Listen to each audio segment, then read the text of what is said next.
أعوذ بالله من الشيطان الرجيم بسم الله الرحمن الرحيم قلنا اهبطوا منها جميعا فإما يأتينكم مني هدى فمن تبع هداي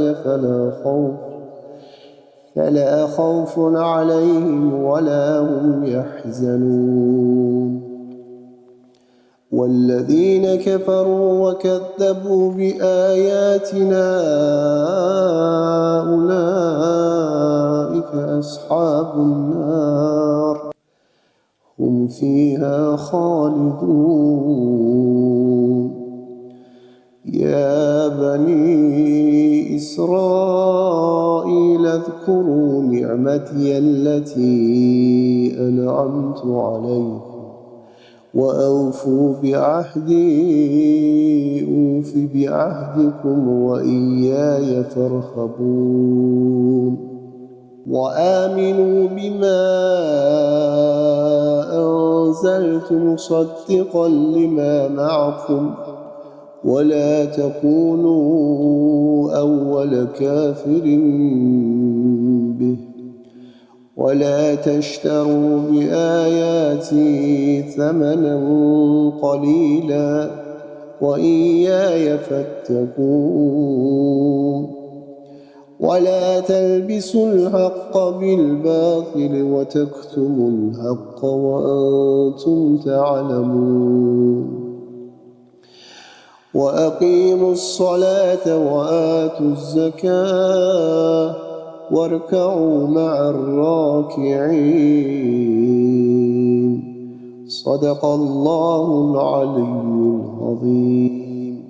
Bağışlayan və mehriban Allahın adı ilə. Dəyərli tamaşaçılarımız, nurlu, bərəkətli Ramazan günlərində yenidən xoş gördük sizləri. Gürcüstanda Ramazan adlı proqramımız yenə öz axarı ilə davam edir. Hər axşam gəlirik ki, sizlərlə görüşək və bu mənəviyyat dolu Ramazan günlərini sizlərlə birgə yaşayaq.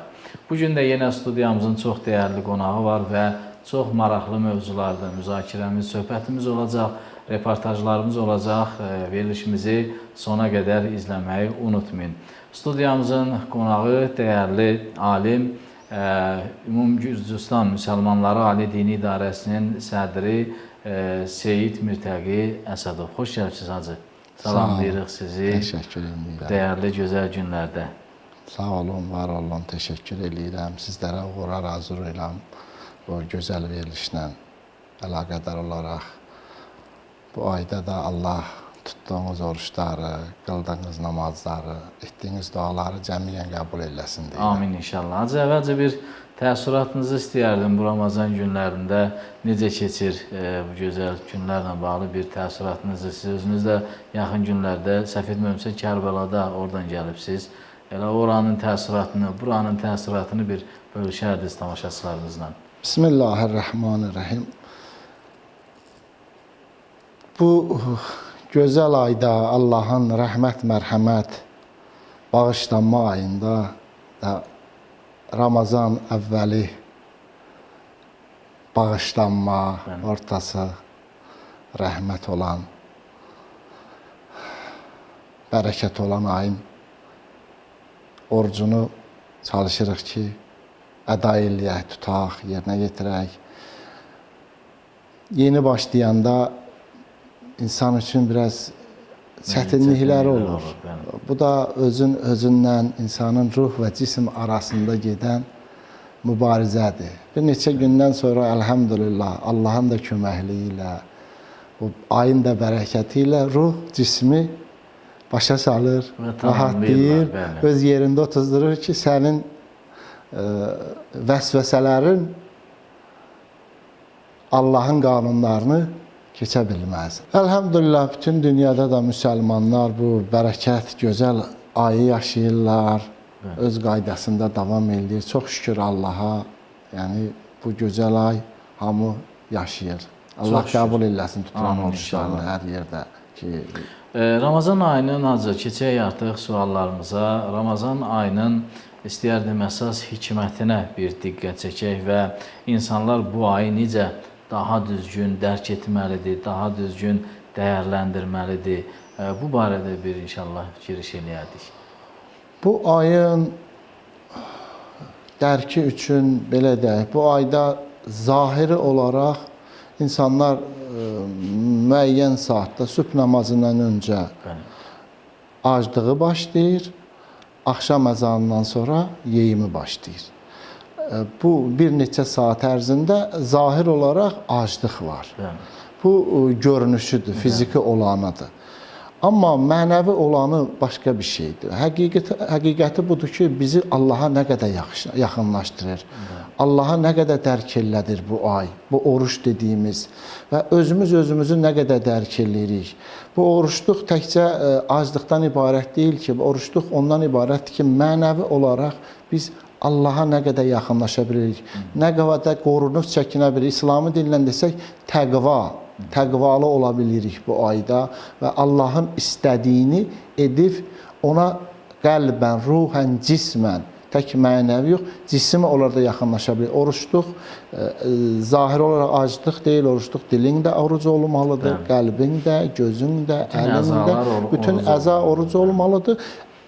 Ondan da daha üstünü qəlbinin oruçluğudur ki, bu ruh halından seyr, Allaha doğru biz nə qədər seyr eləyib yaxınlaşa bilirik. Bu da cismlə paralel getsə, o qədər gözəldir, o qədər yaxşıdır ki, tamamilə Allah və Əhl-i Beytin, Quranın bizə buyurduğu istədiyi oruc olur bu. Tamam kamil deyək. Ruh və cismin vəhdətində olan bu təqva orucu deyək. Yəni belə başa düşürük ki, bütün insanoğlu tək acılığınla deyil, ruhu qeyd etdiyiniz kimi, ruhu, cismi, onun bayaq dediyi əzaları, yəni qeybətdən uzaq durmalıdır, kimisə haqqına girməməlidir, ümumiyyətlə, belə deyək də, getdiyi məclislərə diqqət etməlidir. Yəni, bütün hər bir cəhətdən bu Ramazan ayında diqqətli olmalıdır və bu ayın bərəkətini dəyərləndirməlidir. Doğru vurğuladınız. O ki dedik, əl, dil, göz, oruc, həmən o vurğuladığınıza işarədir. Yəni, sən sərhəd qoymalısan özünə. Mən hara gedirəm, hara getmirəm, nə edirəm, nə etmirəm, nə danışıram, nə deyirəm, nəyə baxıram, nəyə baxmıram, nəyə qulaq asıram. Bunlar hamısı günah, şər, böhtan, yalan orucu batin edir. Allahın əhli. Hər bir şeyə diqqət eləməliyik. Qorunmalıyıq. Yəni, oruc, kamil oruc dediyimiz həmən elə budur ki, hər tərəfli biz gözləməliyik, ehtiyat eləməliyik ki, hər bir şeydə Allahın razılığını qazanan addımlar atmalıyıq. Əksini etdiyimiz halda bizə qalan aclıq olur. Zahiri oruç deyirik, amma həqiqətdə Əleyhissalam dilinlə desək, aclıqla, yuxusuzluqdan başqa bir şey qalmır bizə. Elə mövzumuza uyğun digər bir sualımız var. Bəzən görürük ki, bəzi insanlar, bəzi yox, ümumiyyətlə də insanların əksəriyyətində də olur bu. Oruç tutan insanları biz görürük. Amma onun həyatında və ya davranışlarında bayaq dedik, heç bir dəyişiklik görmürük. Yəni, sadəcə oruç tutur, amma onun nə davranışı, nə danışığı, nə hərəkətində heç bir yenilik hiss olunmur. Bu, niyə belə baş verir və ya o insanlar nə etməlidir ki, həqiqətən onun əməlinlə o mənəvi ruhu üst-üstə düşsün, o, belə deyək də, etdiyi ibadətlər üst-üstə düşsün və onu düzəltsin, o ibadətlər. Bəli, doğru vurğuluysunuz. Bəzi adamlar oruç halından öncə necə idilərsə də, oruçluqda da elə o cür olurlar. Hətta mən onu da əlavə edirəm, biraz daha aqressiv olurlar. Daha aqressiv olurlar. Yəni, səbəbi də budur ki, o fiziki, dünyəvi baxışdan o məhdudiyyətlər ki, buna qoyulur, bunun cismi anlamda hər şeyinə təsir edir. Yeməkdən məhrum olur. Müəyyən vərdişlər ki, var, istifadə edilir. Onlardan uzaq olduqca bunun istədiyi vaxtda, istədiyi zaman istifadə etməyəndə başlayır aqressiv olmağa, davranışı, danışığı. Yəni, bu ki ümumi olaraq mənəvi dəyişiklik ki heç baş vermir. Fiziki dəyişikliyi tamamilə əksinə olur. Amma Ramazan səbr, mərhəmət, dözüm istəyir, davranışını dəyişməlisən. Allaha yaxınlaşma ayıdır. Allah istədiyi kimi biz addımlar atmalıyıq və ona doğru getməliyik. Təkcə bu vurğuladığımız kimi cismi azlıqla günün saatının ötürülməsi ilə məşğul olmamalıyıq. Bunun dəyişməməyinin insanların səbəblərindən biri budur ki, insanların çox mənəviyyatdan çox uzaq düşmələridir. Çox mənəviyyatla məşğul olmayanda insanlar ruhunu ki, inkişaf etdirə bilmirlər, ruh yerində sayır, inkişaf eləmir. Dində var ki, ruhla cisim inkişafı paralel olmalıdır. Hətta hədislərdə deyilir ki, biri birindən geri qalsa, o dolub aləmi yandırar. Fiziki və mənəvi olan. Bunlar bir yerdə olanda kamillikdə olur. Tamam ruh da cismi üstələyəndə bu daha irfani həddir. Bu tamamilə Allah istəyən adam olursan. O da çox az insanlar olur ki, cismi bütün istəklərini, cismi ləzzətlərini boğaraq mənəviyyatını o qədər inkişaf etdirirlər ki, bunlar da Allahda itirlər, Allaha qovuşurlar. Bizim İslami terminlə desək, arif olurlar, arif-i billah olurlar. Həqiqəti dərk eləyənlər olurlar, başa düşürlər.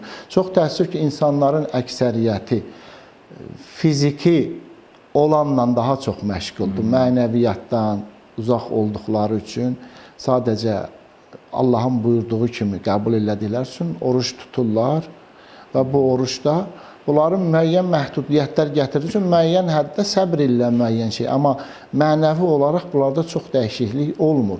Bunun dəyişilməyi üçün savadın yoxdur, biləndən danışmalısan, oturmalısan, durmalısan, mənəvi məclislərdə olmalısan, özünün elmin, savadın varsa özün mütaliə etməlisən, Quran oxumalısan, dualar oxumalısan, ibadətlər eləməlisən. İbadət təkcə namaz deyil, bir çox şey ibadətdəndir. Bu ayda ki, Allah hər şeyi ibadətdən sayır, yatmağı da ibadət sayır, işləməyi də ibadətdən sayır. Hər bir şey, yəni bu ayda ibadətdəndir. Allah istəyən kimi olsa və Allahın istəmədiyi kimi olanda bu günah gətirir. Nəinki savab, sənə qalan da dediyimiz kimi azlıq qalır. O insanın dəyişməyinin də səbəbi o səbir və dözüm və o ibadətlərə özünü necə deyərlər, həsr etməyində daha çox özünü unutmağı və Allahda belə deyək, dərkində, yaxınlaşmağında o dualar, ibadətlər insana vasitə olur. O müəyyən dərklər və necə deyərlər, gözəl işlər ondan sonra başlayır. Amma biz o ibadəti etmədən, o müəyyən məhdudiyyətləri içimizdə dəyişməsək, bizə zahir olaraq elə aclıq qalır, dəyişən də bir şey olmur. Necə daxil olduq, aclıqla da eləcə dahi təhvil verib çıxırıq. Aydındır Hacı, burada artıq biz əzana keçid edirik, əzanın vaxtına yaxınlaşırıq artıq. Dəyərli tamaşaçılarımız, əzanı dinləyək, Allah oruc ibadətlərinizi qəbul eləsin.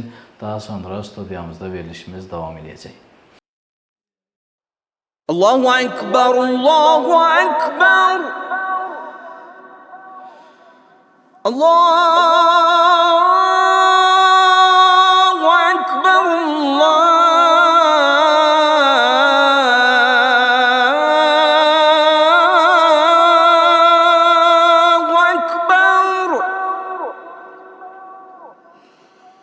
أشهد أن لا إله إلا الله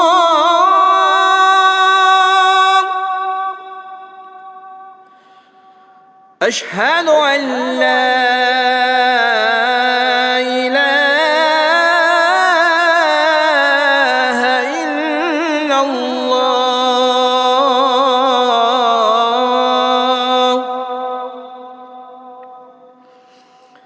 أشهد أن محمدًا رسول الله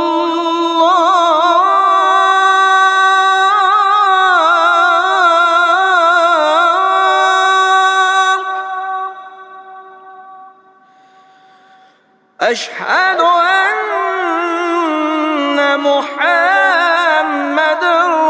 رسول الله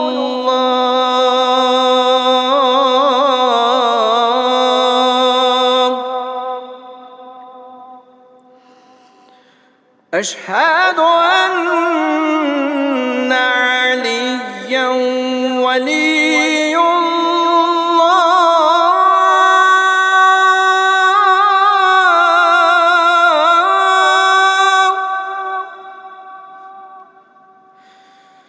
أشهد أن عليا ولي الله.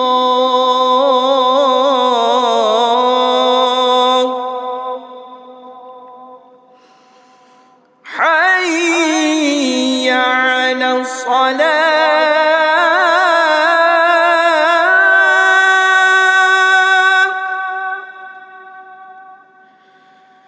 حي على الصلاة.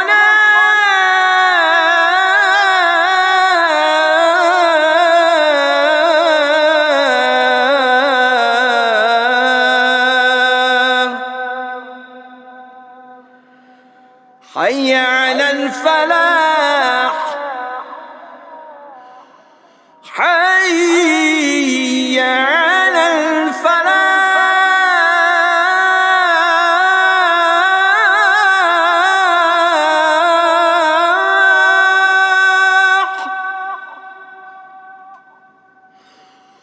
حي على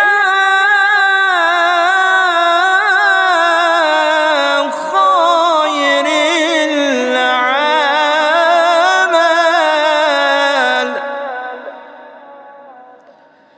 حي على خير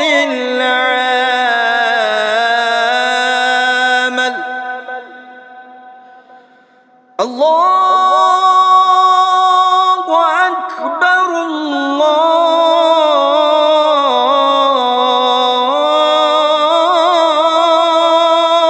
أكبر.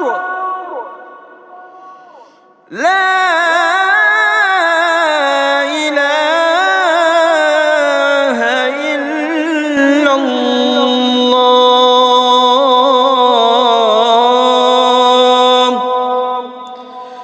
لا إله إلا الله.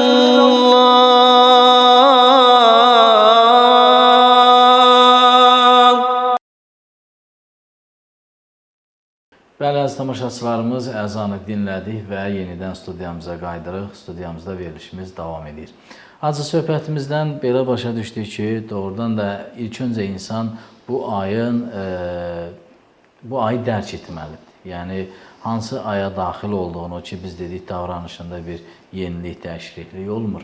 İnsanoğlu əvvəlcə dərk etməlidir ki, Allah onun üçün hansı ayı, belə deyək, Allah ayı üz tutur və bu ayda insanoğlu bağışlana bilər, tamamilə günahlardan arına bilər və yeni bir sanki həyata, anadan yeni doğulmuş bir körpə kimi yenidən bir həyata qədəm qoya bilər ki, qarşıda da Qədr gecələri bizi gözləyir və o ayın, o gecələrin də İnşallah o gecələrdə daha geniş Qədr gecəsindən danışacaq.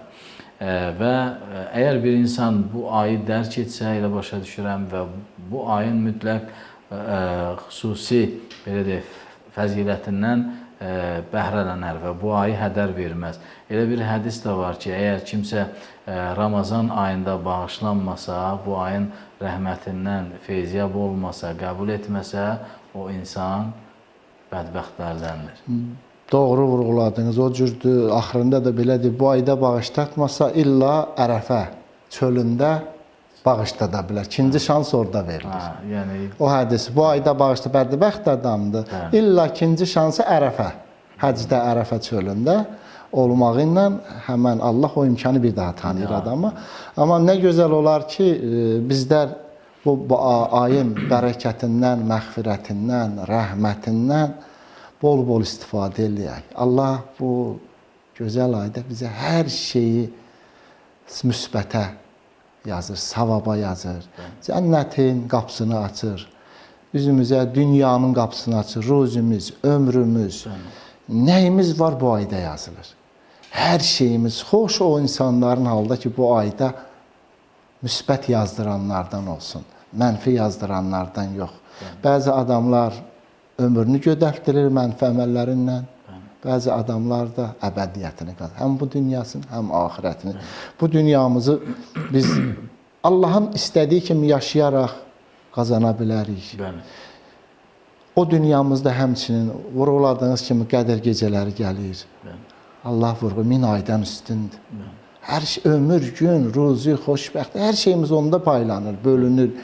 Hamıya kim nə qədər oradan götürdüyü qədər pay götürür. Allah yəni hamıya istəyir pay paylasın. Amma yaratdığı Allahın yaratdığıdır, bölmür. Sən günahkarsan, o sən illa deyir tövbə elə, gəl deyir. Gəl mənə yaxın dur. Mənim istədiyim kimi, mənim buyurduğum kimi yaşa. O buyurduqları da Allahın o bizə buyurduqlarının o özünün ehtiyacı yoxdur. Təbii. Bizim ehtiyacımız var ki, həyat yaşayışımız düzgün istiqamətli olsun. İnsan kimi insanlığımızı tapaq. Adam kimi adam yaşayışı yaşayaq. O buyruqdan qırağa fikir verin dünyada bu qədər təkliflər, bu qədər yollar, bu qədər nə bilim müxtəlif dinlər, məzhəblər, təriqətlər hansı həqiqət aparır, hansı Allahın istədiyini aparır. İlla Allahın özünün buyurduğu, onun haqq peyğəmbəri və onun haqq canişinlərinin bizə göstərdiyi yoldan başqa bütün yollar uçuruma gedir. O hər gün namazda ki deyirik ehdinə sıratəl müstəqim, düz yola hidayət elə. O düz yolun təfsiri təfsirçilərin vurad elə Əhl-i Beytin Peyğəmbərin qoyduğu yoldur. Peyğəmbər adına hamı hər şey danışır. Peyğəmbərə hamı nisbət verir, iddia edir, amma həqiqəti hansı yoldur? Allah dəvət eləyir, amma yolunu da deyir ki, o yol, o ip, o yol, o düzlük sizi çıxardan o elə aranızda göndərdiyim kitab və Əhl-i Beytdir. Hər ikisində vurğulayır ki, onlar bir-birinin tamamlayıcısıdır. Bəli. Ümumiyyətlə, elə siz vurğuladınız, bəzi insanlar elə bilir ki, ancaq bu dünyadan imtina etməklə, yəni axirəti qazanmaq olar. Xeyr, yəni bizim dinimiz buyurur ki, həm dünyada gözəl yaşayın, dünyanızı abad edin, həm axirətinizi.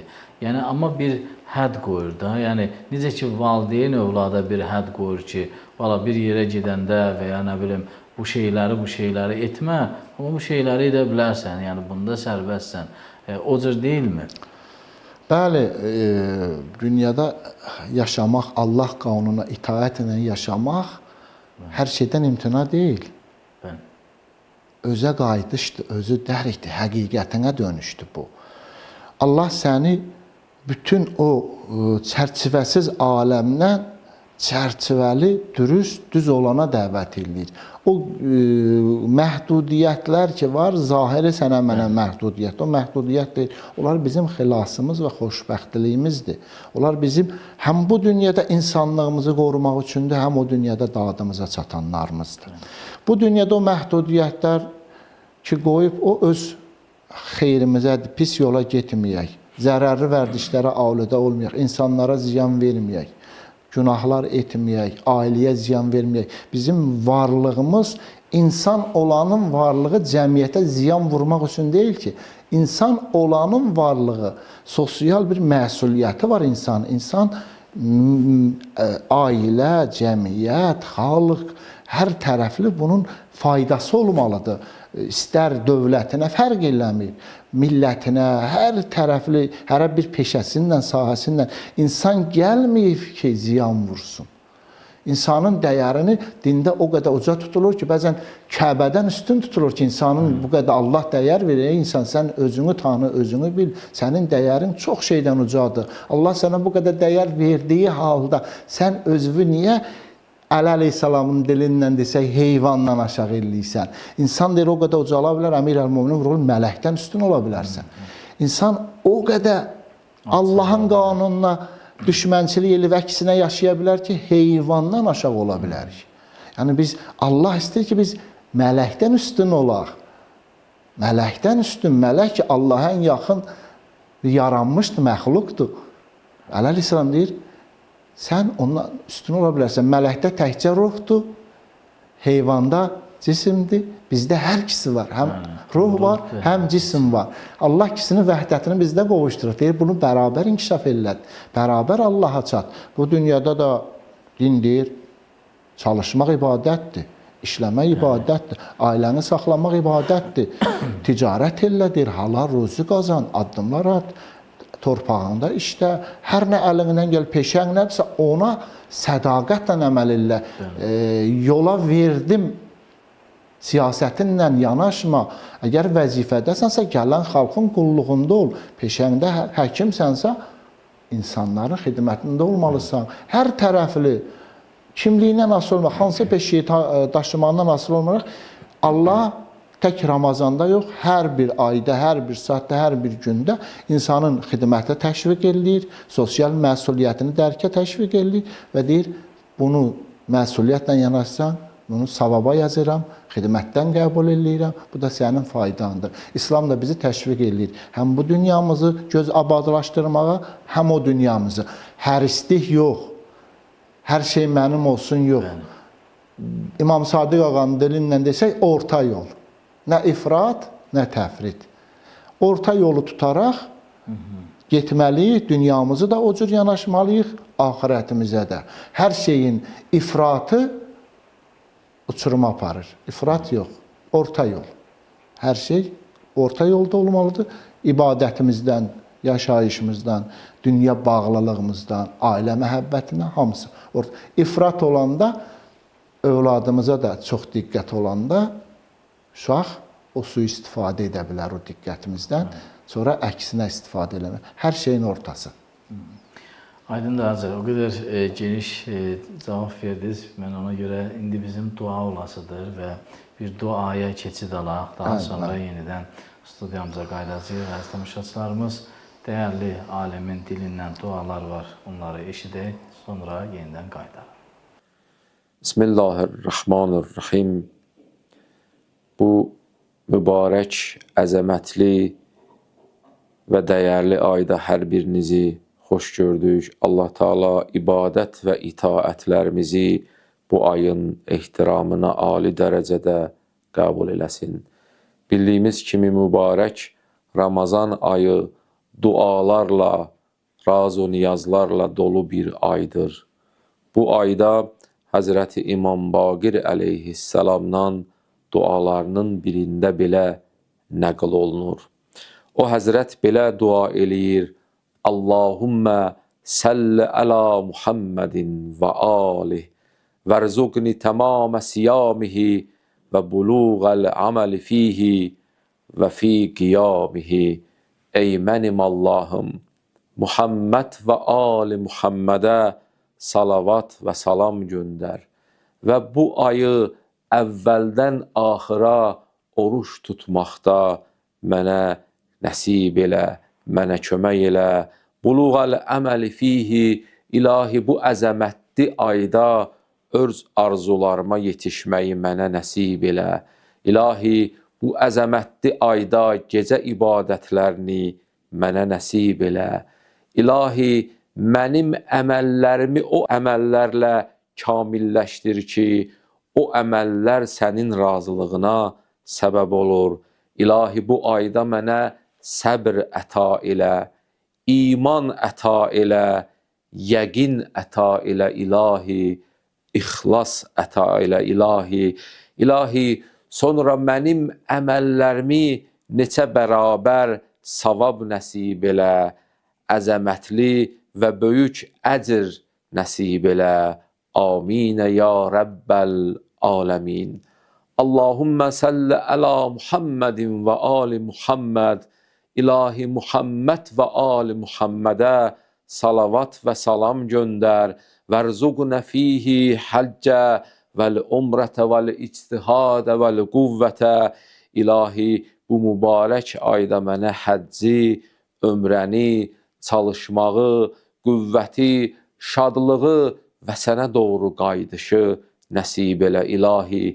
İlahi bu ayda mənə tövfiqi, tövbəni və sənə yaxın olmağı və əməllərimi qəbul olunmuş əməllərdən qərar ver ilahi. İlahi bu ayda mənə sənin müqabilində təzərrü etmək, xuşu etmək və nazik ürəkli olmağı nəsib elə ilahi. İlahi bu ayda ən xoş arzulardan biri insanın niyyətinin sidqidir, sədaqətidir. İlahi, bu ayın ehtiramına mənim niyyətimi sadiq niyyətlərdən qərar ver. İlahi, dilimi düz danışan dillərdən qərar ver. İlahi, üzümü nurlu üzlərdən qərar ver. İlahi, ümidimi öz nəticəsinə yetişən ümidlərdən qərar ver. İlahi, İlahi, sənə təvəkkülü heç vaxt mənə unutturma. İlahi, bütün haramlardan çəkinməyimi bu ayda mənə nəsib elə. İlahi, İlahi, sənin əzəmətin, mərhəmətin çox böyükdür. İlahi, səni ant verirəm, Rəhman və Rəhim adlarına, sifətlərinə bizim dualarımızı bu mübarək ayda qəbul olunmuş dualardan qərar ver. Bəli, əziz tamaşaçılarımız, yenidən studiyamızda verilişimiz davam edir. Edilən duaların da qəbul olunmasını diləyirik. Hacı, növbəti sualımıza keçid alırıq. Ümumiyyətlə, insanları günahdan ən çox uzaqlaşdıran vasitə nədir? Qorxu yoxsa iman? Və ya siz necə düşünürsünüz? Necə olmalıdır? Qorxub günahlardan çəkinməlidir, yoxsa imanlı olub günahlardan çəkinməlidir? Çox gözəl və fəlsəfi sualdır. Bizdən qabaq bunun cavabını Mövlal Müttəqin Əmirül-Möminin əleyhissalam bu cümlənin cavabını verib öz timsalında. Biz də ondan istat gətirək. Ağa Əmirül-Möminin elə ibadəti də 3 kateqoriyaya bölür. Deyir, bəzilər qorxu üzərindən ibadət edirlər ki, eşidib cənnət var. Əgər məsələn getməsə, etməsə, bu əməli etməsə, bunun cəzası var. Bunları bənzədir bir ağanın qabağında, qapısında işləyən nökərin, ağa-nökər münasibətlərinə ki, əgər qapıda ağanın əmrini etməsə, onu cəzalandırar. Ağa nökəri şallaqlayıb cəzalandırar. İkinci kateqoriyada mükafat, bəzən tədbirlər olur, elan edirlər ki, burada qaliblərə hədiyyə olacaq. Və ona görə canfəşanlıq olur. Məhəbbət deyək, hədiyyə üzündən. Bu, tacirin marağına bənzədir bunu, ticarətçilərin ki, marağı olduğu üçün bu ibadətidir. Amma üçüncü kateqoriyu deyir ki, onlar dərk üzündən edilir, həqiqətini başa düşdün, ləyaqət. Ləyaqətdən eləyirlər, məhəbbətdən eləyirlər ki, sən ona özün ləyaqətin var. Bu aləmi ki, yaradıbsan, məni ki, bu vücudumda hər şeyi cəm eləyibsən, bu öz başına yarana bilməz ki, bunun bir xaliqi var, bunun bir yaradanı var. Mən nə cənnətin eşqindən ibadət edirəm, nə cəhənnəmin qorxusundan, ləyaqətinə görə ibadət edirəm. Onlar var, yox, o başqa mövzu. Sən özün layiqsən bu ibadətin özünə. Həmən sualınızı da oradan qoysaq, bəli, qorxu ikiyə bölə bilər. Allah qorxusu var, cəmiyyətin qınaq qorxusu. Cəmiyyət qınaq qorxusu üzündən çəkinənlər müvəqqəti olurlar ki, daldaya düşəndə, sakitlik olanda öz bildiklərini edirlər.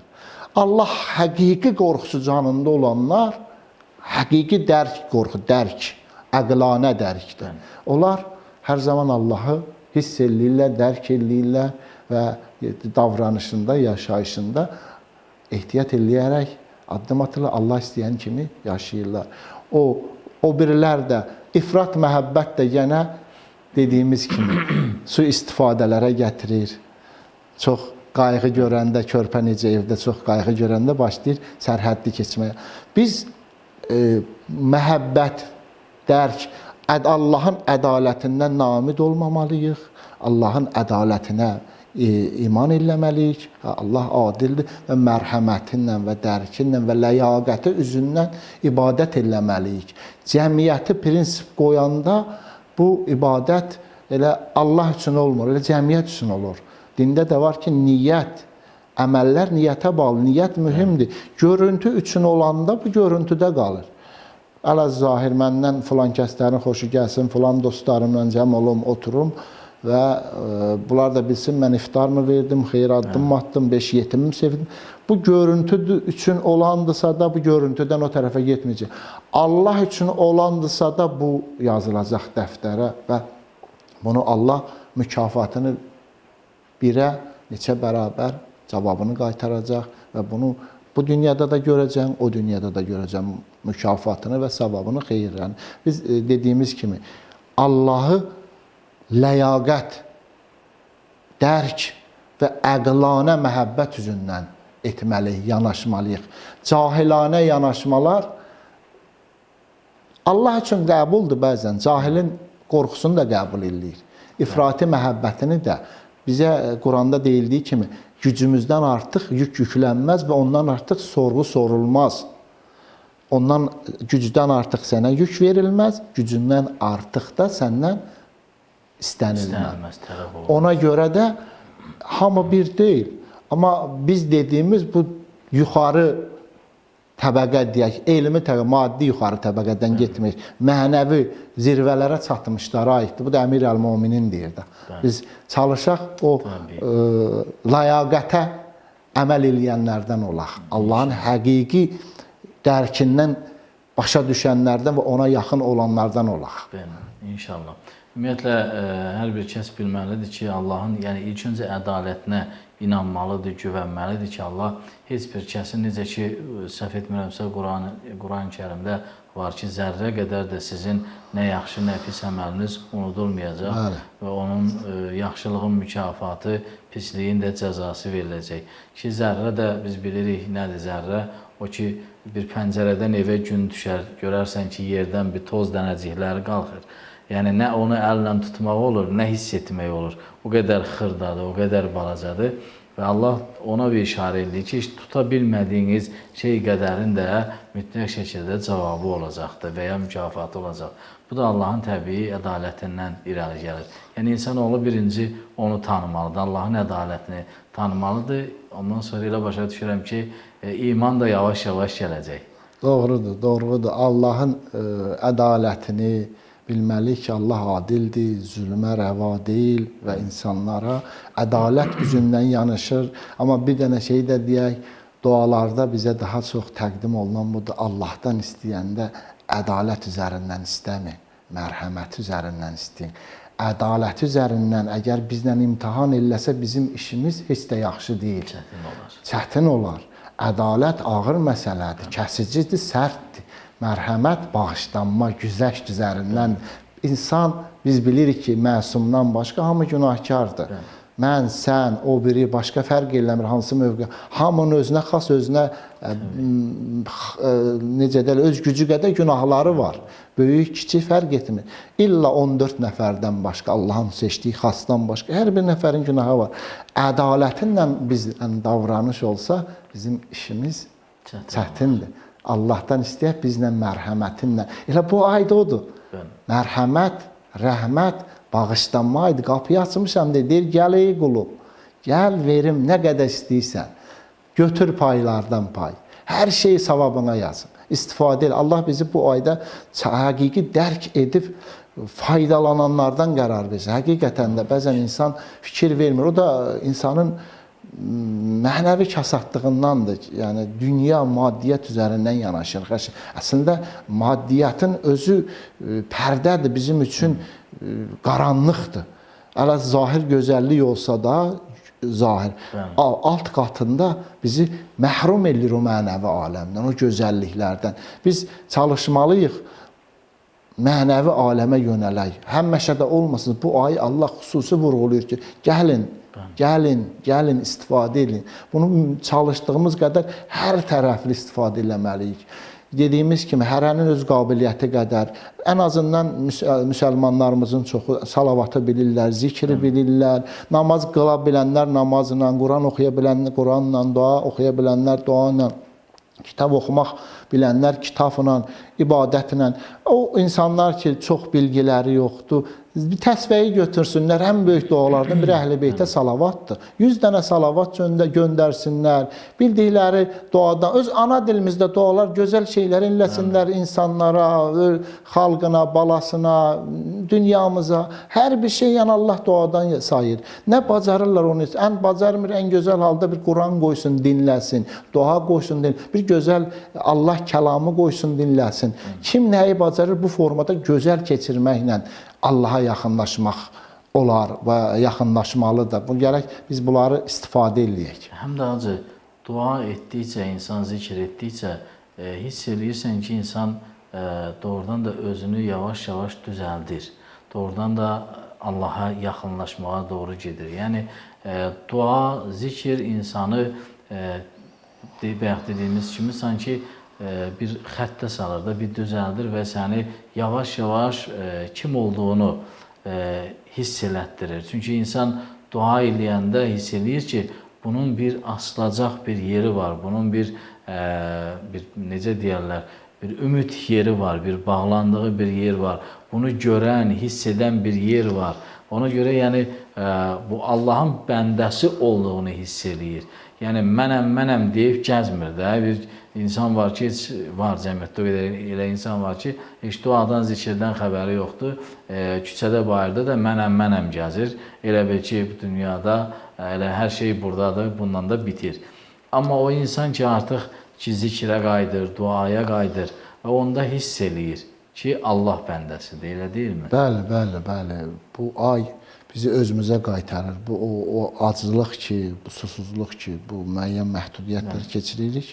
Dərk üzündən adam insan özünə qayıdır ki, bu dünyada yaşayan o milyonlarla səndən qeyri çətinliklə yaşayanların o dünyasına vara bilərsən, enə bilərsən, dərk eləyə bilərsən ki, onlar nə hisslər keçirir, necə çətinliklər yaşayır və bu da səni öz dərkə aparır, düşüncəyə aparır, özünə qaytarır. Bir növ geridən özünə baxış sərgiliysən və hiss eləyirsən ki, mən bu məhdud çətinliklər ki yaşayıram, gör neçə milyonlarla insanlar nələr keçirir və bu sənə məsuliyyət hissi aşılayır ki, başlayır sosial xidmət duyğusunu səndə aşılayır. Allahın necə deyərlər, gücünü, qüdrətini hiss eləyirsən ki, səndən böyük, güclü bir qüvvət var ki, bu qanunları, bu çərçivələri qoyub və deyir, bu yolla belə gəlsən, səni sonuçta işığa çıxardacam, nura çıxardacam və bunun içində də sənə deyir ki, məsuliyyətlərin var, cəmiyyətdən qopmamalısan,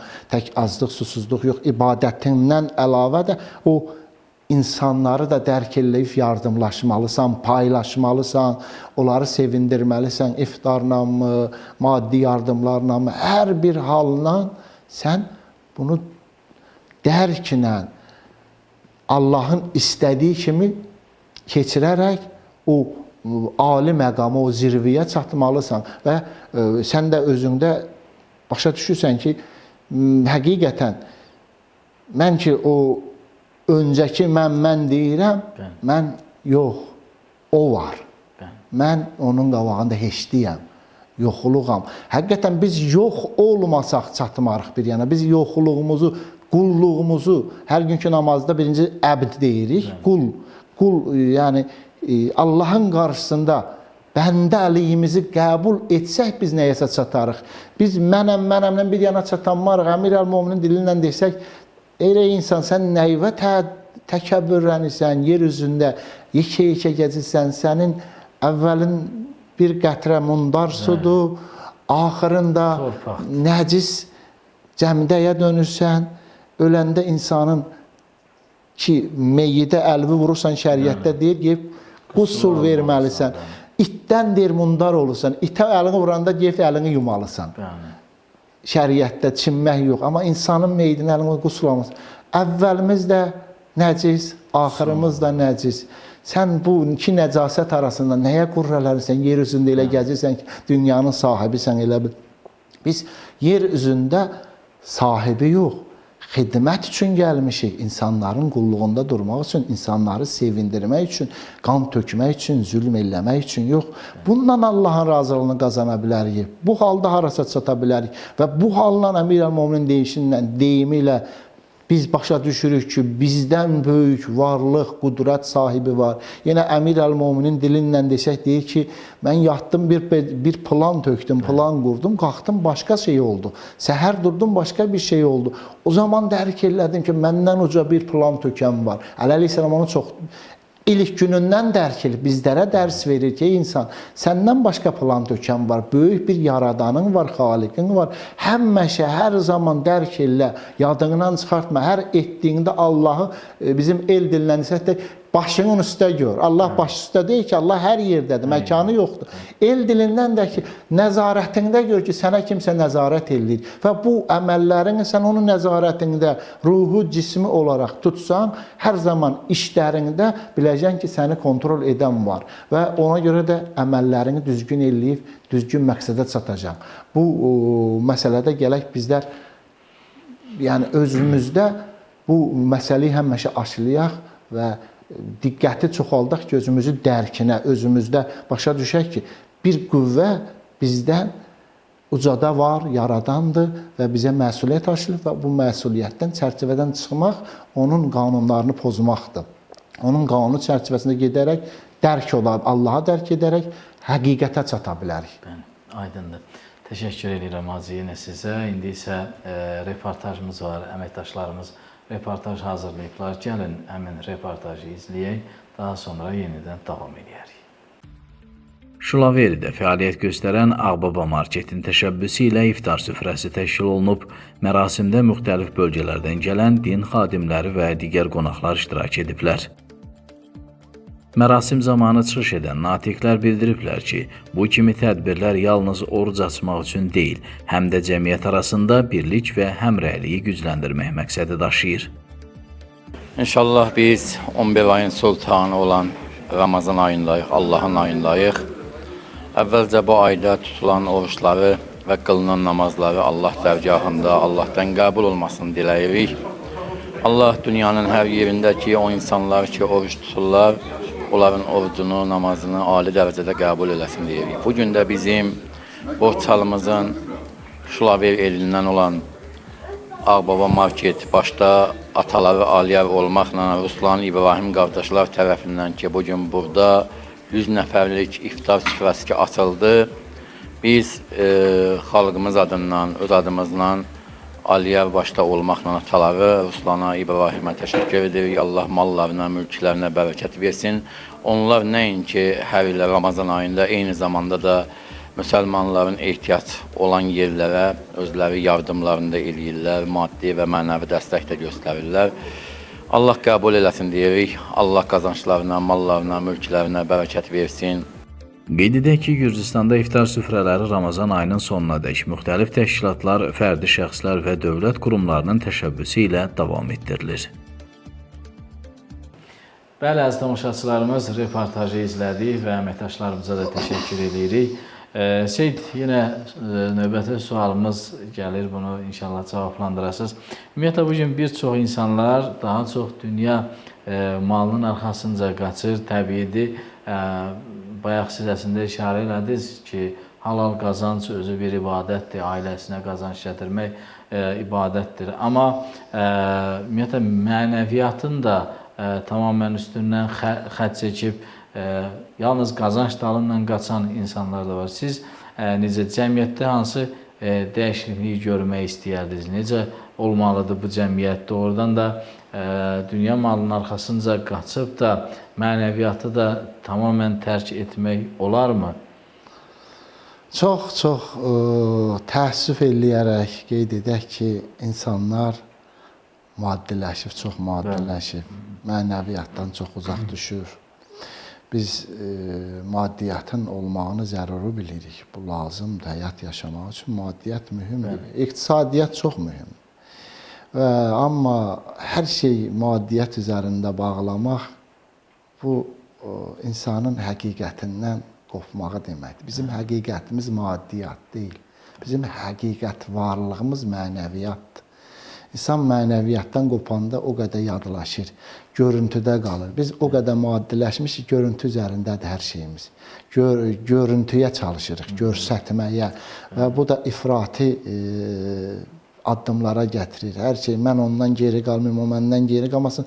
Bir də bir səbəblərindən biri də rifah çoxaldıqca, imkanat artdıqca insanlar Allah deyir axı Allahın haqqını ver.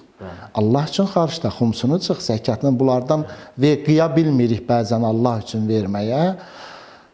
Xaricdamırıq o kasıbın haqqı, yetimin haqqı, cəmiyyətin problemlərinin həllinə xaricdamayanda oğul qızlar böyüyür. Bunlar o maddi görünüş üçün, dünyası üçün başına sorurlar.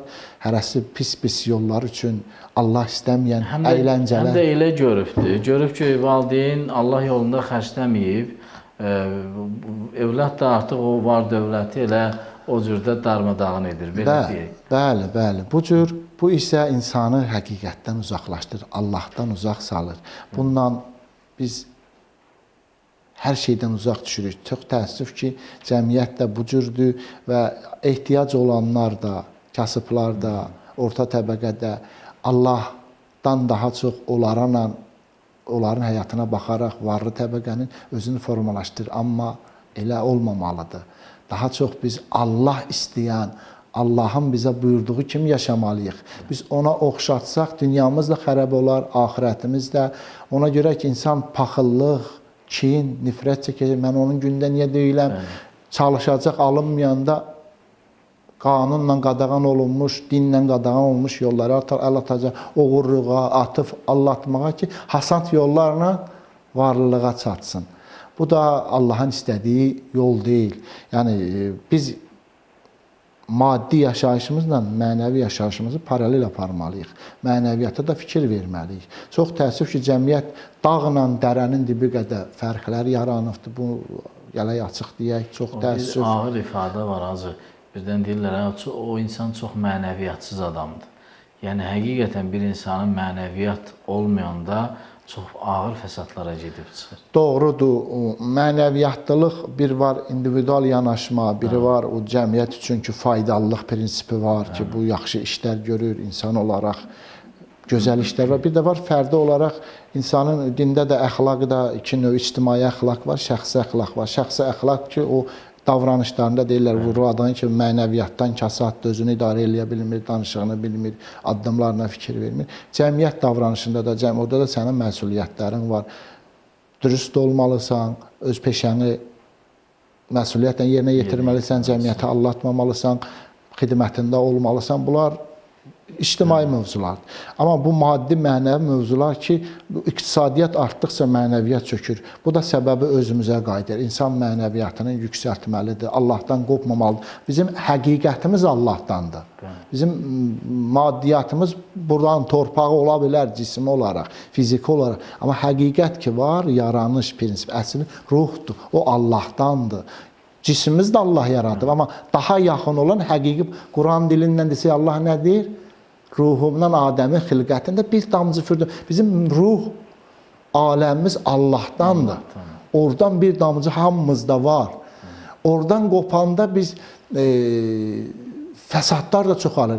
Biz elə bilirik, o varlıların yaşası xoşbəxtdirlər. Onlar ona görə hər şeyə baş vururlar, hər addım atarlar ki, xoşbəxtlik axtarırlar, tapa bilmirlər. Psixoloji, ruhsal olaraq gərgindirlər. Niyə? Həqiqətdən qopursan. Sən həqiqətdən uzaq düşəndə ortada özünü itirmiş bir adam kimi olursan ki, həqiqət nədir? Hardadır? Sadəcə onlara yol göstərən lazımdır həqiqətə qayıtmaq üçün. Yol göstərməyəndə onlar elə ölənə kimi maddiyyatın dalında qaça-qaça dünyalarını keçirdirlər. Amma həqiqət Allaha dönməkdir. Maddiyyat dediyimiz kimi lazımdır. Allahla bərabər mənəviyyatla dini yaşayaraq insanlara faydalılıq olanda yaxşıdır. Faydasızlıq olanda bir fərqi yoxdur. Sən varsan ya yoxsan. Bəzi adamlar deyildiyi kimi elə yaşayan ölülərdirlər. Əli Əleyhisselamın dililə desək, diri ölülərdirlər. Onlar öz ailəsi və özü üçün yaşayırsa, onlar elə diri ölüdürlər. Bir adamın cəmiyyətə faydası yoxsa da, ölü ilə ona fərqi yoxdur. Sadəcə fiziki olaraq 40, 50, 60, 100 ildən sonra aradan gedir. Amma elə ilk gündən o ölü sayılır. Ona görə ki, faydası yoxdur cəmiyyətə. Mən sizə təşəkkür edirəm, Hacı, ətraflı, gözəl söhbətlərə görə. Həqiqətən elə başa düşürəm ki, bu yarım saat ərzində bir çox mövzulara toxunduq. Əlbəttə, məqsədimiz də əsas bu Ramazan ayında hər birimizin özümüzü düzəltməyimiz, özümüzü dərk etməyimiz, bu həyata gəlişimizin səbəbini dərk etməkdir. Buna görə də sizə təşəkkür edirik. Sağ olun, təşəkkür edirəm. Sizə də uğurlar arzulayıram. Çox sağ olun. Ölkəmizdə də, dünyada da bu gərgin vaxtlarda hamı müharibə dilindən danışır. Allahdan istəyim budur, sülh olsun, əmin-amanlıq olsun. Müharibələr olmasın, insanlar ölümləri, itimləri olmasın. Allah ağamız, Mevlamız, başımızın tacı İmam Zaman ağanın zuhurunu tez və təcil eləsin ki, dünyamızı nurla, işıqla, ədalətlə doldursun. Müsəlmanlara da tövsiyəmiz budur ki, Allahın istədiyi kimi yaşayaq, Allahın istədiyi kimi ömrümüzü başa vuraq və onun istədiyi kimi insanların xidmətində olaq və öz müsəlmanlığımızı Allah və Əhl-i Beytin bizdən gözlədiyi kimi öz əxlaqımızı nümayiş eləyərək yaşadaq, insanlara faydalı olaq. İnşallah. Amin. Allah razı olsun. Sağ ol, Təşəkkür Allah edirik. köməyiniz olsun. Əziz tamaşaçılarımız, bugünkü verilişimiz də bax beləcə burada yekunlaşır. Sabah axşam yenidən görüşmək ümidi ilə deyirik. Sağ olun, Allah'a əmanət olun.